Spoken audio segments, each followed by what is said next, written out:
Olá, bem-vindo a mais um vídeo aqui do canal. Meu nome é Rafael, eu sou professor de Física. Hoje vamos resolver 5 questões de gases ideais.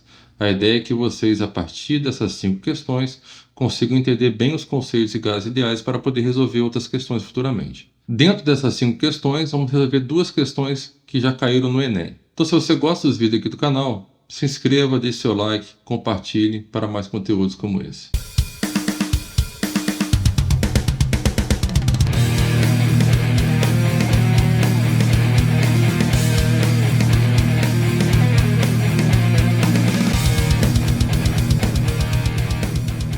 Um gás ideal, em equilíbrio termodinâmico, ele é definido por 3 grandezas físicas: volume, pressão e temperatura. Então, se eu tenho um gás e ele não está sofrendo nenhuma transformação, ele tem um volume, uma pressão e uma temperatura, né, que não mudam. E essas 3 grandezas que vão definir o seu estado. Então, a partir disso, eu posso escrever equações matemáticas que descrevem o estado do gás, certo? Então, quando o gás ele está em equilíbrio termodinâmico, a gente tem essa equação que relaciona as 3 grandezas físicas que determinam o estado do gás ideal, ou seja, pressão, volume e temperatura. Então aqui eu tenho P, que representa a pressão, V, o volume, e T, a temperatura. E essas constantes aqui, N, representa o número de mols e R, a constante dos gases. Então, vamos fazer 2 questões envolvendo um gás sem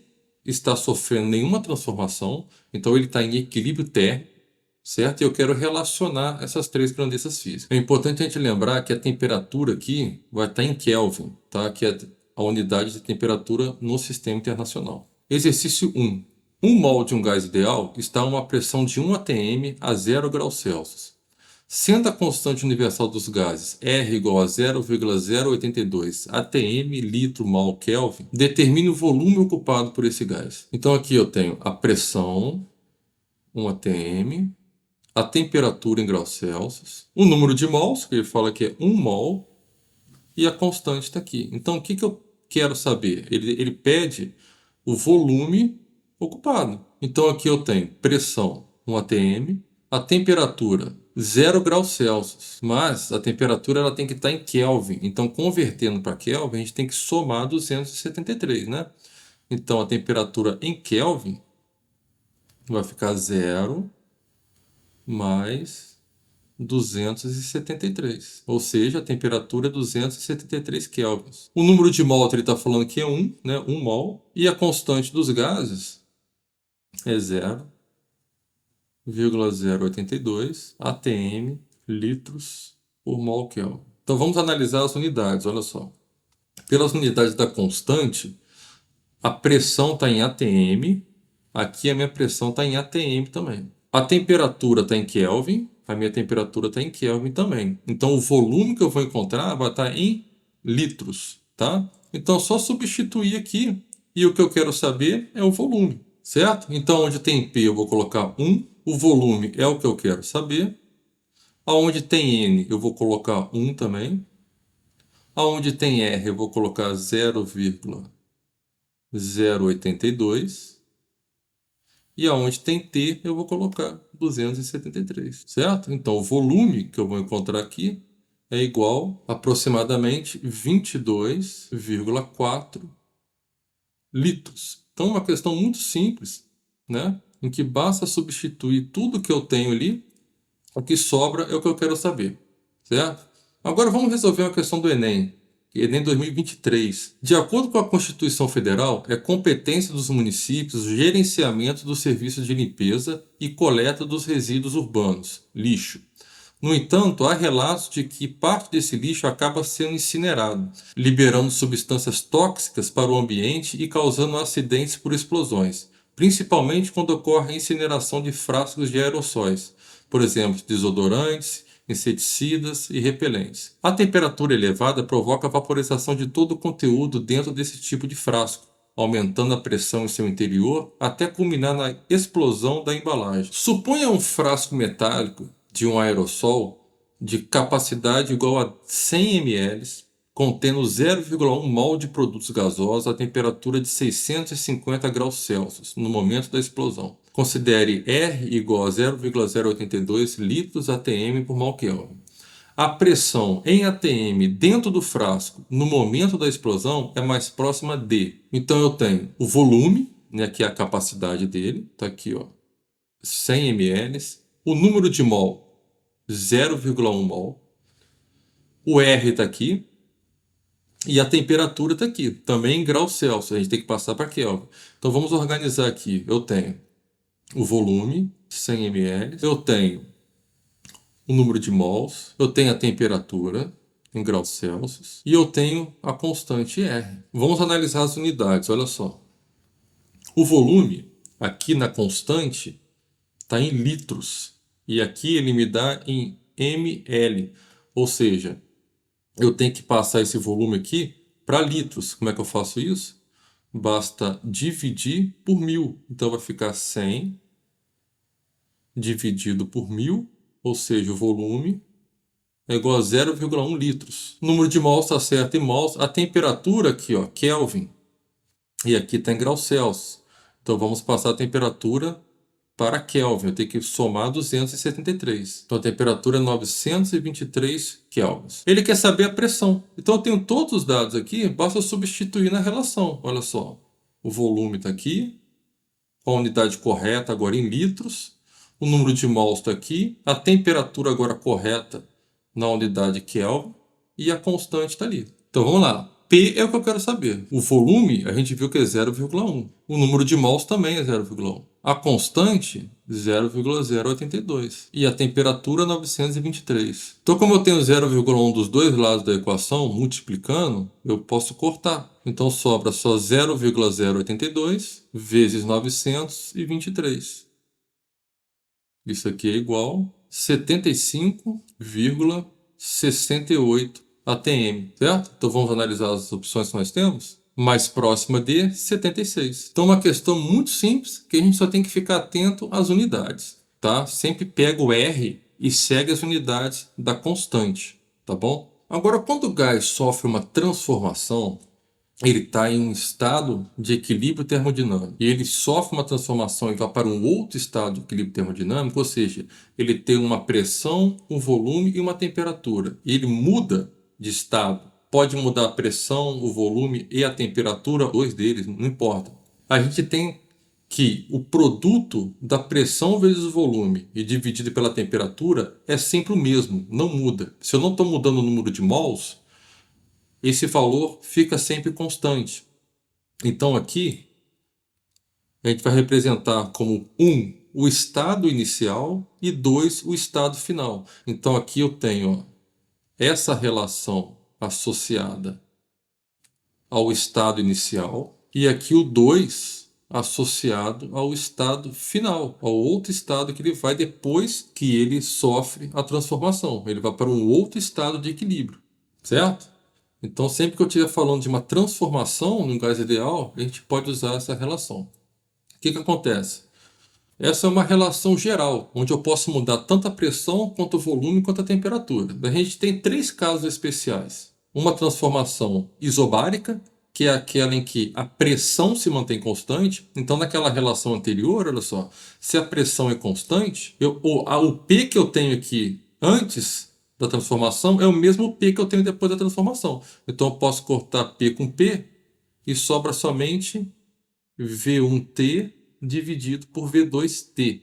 É só você analisar quem fica constante. Quem fica constante sai da relação. No caso aqui o P ficou constante, né? Então ele saiu, ficou só o V e o T. Então aqui é importante a gente perceber que na transformação isobárica, conforme o volume aumenta, a temperatura aumenta, né? Essa é a chamada lei de Gay-Lussac. Ela aumenta do tipo, o volume dobra, a temperatura dobra. O volume triplica, a temperatura triplica. A mesma coisa quando diminui. Se o volume cai pela metade, a temperatura cai pela metade, tá? Eu posso ter uma transformação isovolumétrica, em que o volume se mantém constante. Então, na relação anterior, como é o mesmo V que eu tenho antes e depois da transformação, olha só, eu posso cortar e fica somente o P e o T. Essa é uma transformação isovolumétrica. Com relação às transformações isovolumétricas, ela é dada pela segunda lei de Gay-Lussac. E a mesma coisa, se a pressão aumenta, a temperatura aumenta. Se a pressão diminui, a temperatura diminui. Na mesma proporção, se a pressão dobra, a temperatura dobra. Se a pressão triplica, a temperatura triplica. Se a pressão cai pela metade, a temperatura cai pela metade e por aí vai. Eu posso ter uma transformação que ocorre a uma temperatura constante. Então, se a temperatura que eu tenho antes da transformação é igual à que eu tenho depois da transformação, eu só vou representar pela mesma letra, T e T, eu corto, fica só o P e o V. No caso das transformações isotérmicas, conforme a pressão aumenta, o volume diminui, né? Aqui eu tenho uma pressão inicial com o volume inicial, e conforme a pressão diminuiu, aqui ó, a pressão final é menor do que a inicial, o volume aumentou, né? Então, ao contrário das transformações isobáricas e isovolumétricas, aqui quando uma grandeza aumenta, a outra diminui. Usando aquele mesmo raciocínio que a gente viu. Se a pressão aqui cai pela metade, o volume dobra. Se a pressão cai por um terço, o volume é 3 vezes maior. Tá? Então, numa questão quando a relação é simples assim, basta fazer usando esse raciocínio, que não precisa nem fazer conta. Tá bom? Certo? Então vamos resolver agora 3 questões envolvendo transformações gasosas para a gente ver como é que usa essas relações. Um gás ideal possui uma temperatura de 300 kelvins a uma pressão de 4 atm. Após sofrer uma transformação isovolumétrica, sua pressão passa a ser 6 atm. Determine a nova temperatura do gás. Então, se ela é isovolumétrica, a relação que eu tenho é P1 sobre T1, P2 sobre T2. E aqui, antes da transformação, eu tenho a temperatura 300 kelvins e a pressão de 4 atm. Então vamos colocar aqui, ó. E depois da transformação, a pressão dele passou para 6. E ele quer saber a nova temperatura, certo? Então onde tem P1 vai ficar 4. Onde tem T1 vai ficar 300. Aonde tem P2 vai ficar 6. E T2 é o que eu quero saber, né? Muito simples. Multiplicando cruzado aqui, 4 vezes T2 é 4T2, 300 vezes 6. 4T2 é igual a 1800. Então T2 é 1800 dividido por 4. Então T2 é 450 kelvins. Então aqui a gente percebe que se a pressão aumenta numa transformação isovolumétrica, a temperatura também aumentou. Exercício 4. Se a uma pressão de 1 atm, 1 mol de um gás ideal ocupa um volume de 20 litros, use R igual a 0,082 e determine o volume ocupado pelo gás se a pressão sobre ele dobrar ao final de uma transformação isotérmica e a temperatura do gás. Então aqui eu tenho, ó, inicialmente ele está uma pressão de 1 atm e o volume 20 litros.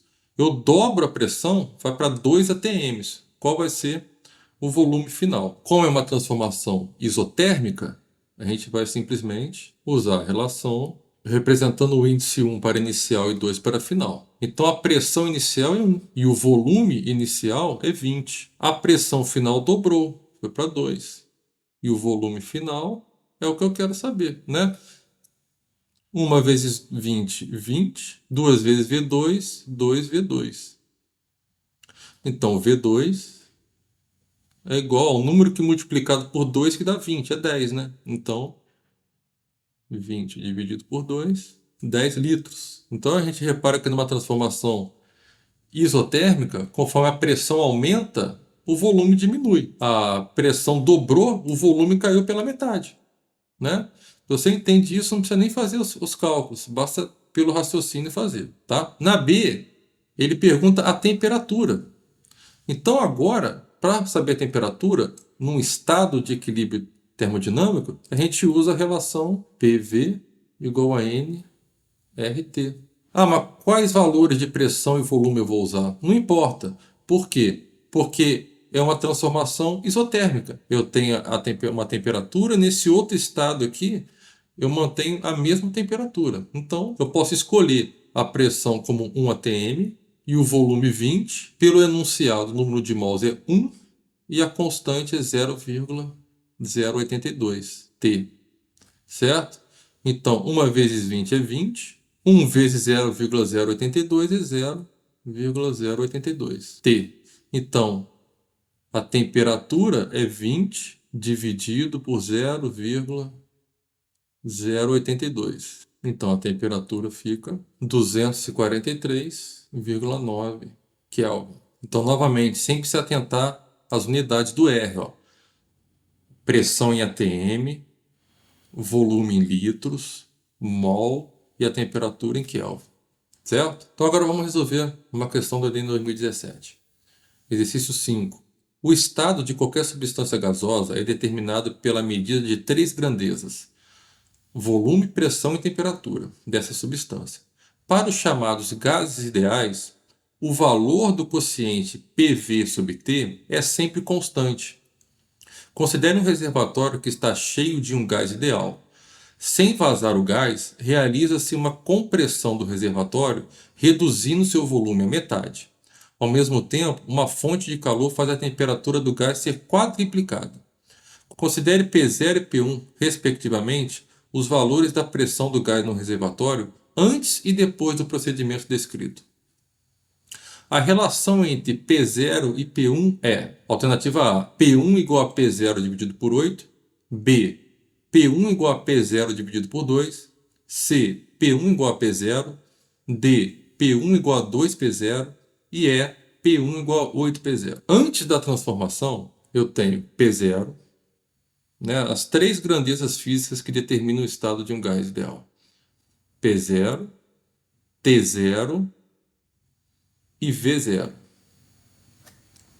Depois da transformação, vamos representar como P1, T1 e V1. Pelo enunciado, ele me fala que, após a transformação, o volume é reduzido à metade. Ó, pela transformação, o seu volume é reduzido à metade. Ou seja, o volume dele depois da transformação, V1 é igual a V0 dividido por 2. E a temperatura é 4 vezes maior. Ó, a temperatura do gás é quadriplicada. Então, T1, né, que é depois da transformação, é 4 vezes T0. Okay? Então, substitui na relação. E ele fala que, ó, que não há vazamento de gás. Então, o número de mols continua constante. Tá? Então, aqui, ó, eu vou manter aqui P0, V0 e T0 igual P1. Eu vou manter, que é o que eu quero saber, relação entre P1 e P0. V1 é V0 dividido por 2. Então, onde tem V1 aqui, eu vou colocar V0 dividido por 2. T1 é 4 vezes T0. Então, onde tem T1 lá, eu vou colocar 4T0. Certo? Então, aqui P0, V0 sobre T0 é igual, reescrevendo isso aqui, nesse 2 está dividindo aqui, vai ficar P1 vezes V0 dividido, né, o 2 está aqui embaixo, dividido por 4T0. Como é que a gente faz divisão de frações mesmo? Repete a primeira fração, que é essa parte de cima aqui, ó, multiplica pelo inverso da segunda fração. A segunda fração é essa parte de baixo aqui, que é 4T0 dividido por 1, né? Então vai ficar 1, invertendo ela, dividido por 4T0. Então vai ficar P0, V0 sobre T0 igual P1 V0 dividido. Multiplicação de fração, a gente multiplica numerador com numerador e denominador com denominador. Os denominadores que eu tenho aqui são 2, 4 e T0. Vai ficar 2 vezes 4, 8 vezes T0.